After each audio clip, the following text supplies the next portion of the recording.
Southeastern Oklahoma has suffered chronic high unemployment, high crime rates, and outmigration for decades.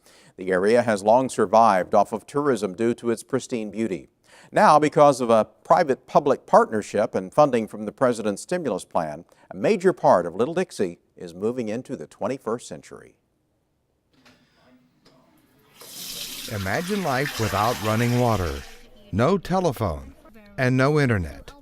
Debbie Price and her family know that life very well. Now that's our major concern every day. My husband just filled the tank up today, so I'll wash dishes tonight. But if I wash dishes tonight, we won't wash clothes. That was Debbie Price last year, before a water project that began 12 years ago finally reached her home. This is Debbie Price today. To have the water anytime we want to turn the tap on. I've taken a shower with the washing machine going. I try to keep my dishes washed now, it's just been wonderful.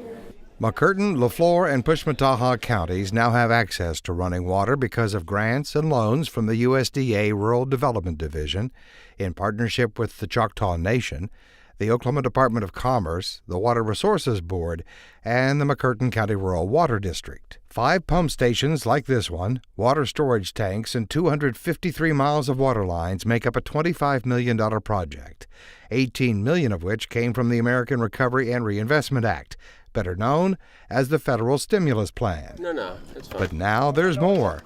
There are now 9 counties in southeastern Oklahoma that have access to broadband internet and mobile telephone service. A $56 million project, with nearly $50 million of that from 4 USDA stimulus grants. Absolute historic investments that came through the American Recovery and Reinvestment Act. Ryan McMullen is Regional USA Director in Oklahoma.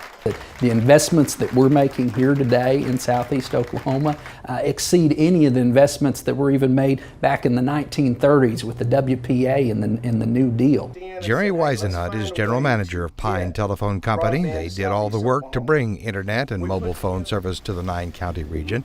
It's a 3 megabyte per second service for now. But when you have nothing at all, not even dial-up, and in some cases not even dial tone. People didn't even have phone service.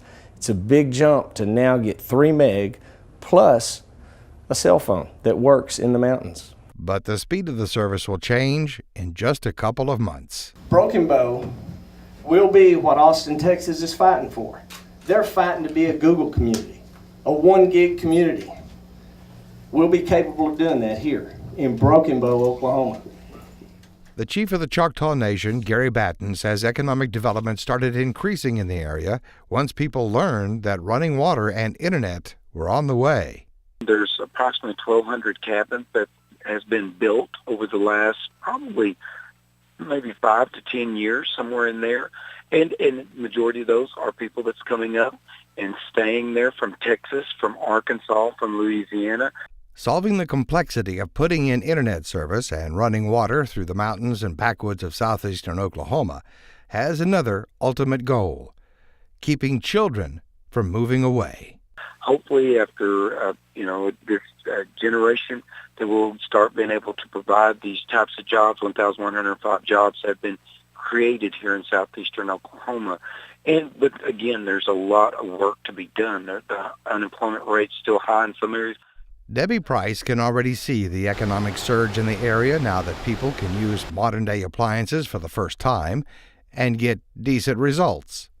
Everybody's getting the new washing machines and new dishwashers because well water, made them all turn brown and orange, and they're loving to be able to go to the faucet and get a drink of water. 80 years ago, electricity began expanding across southeastern Oklahoma, and Debbie says while service is still erratic, that's okay, because her family has water when they want it or need it. And that's actually more important. So she'll just light some candles and be happy.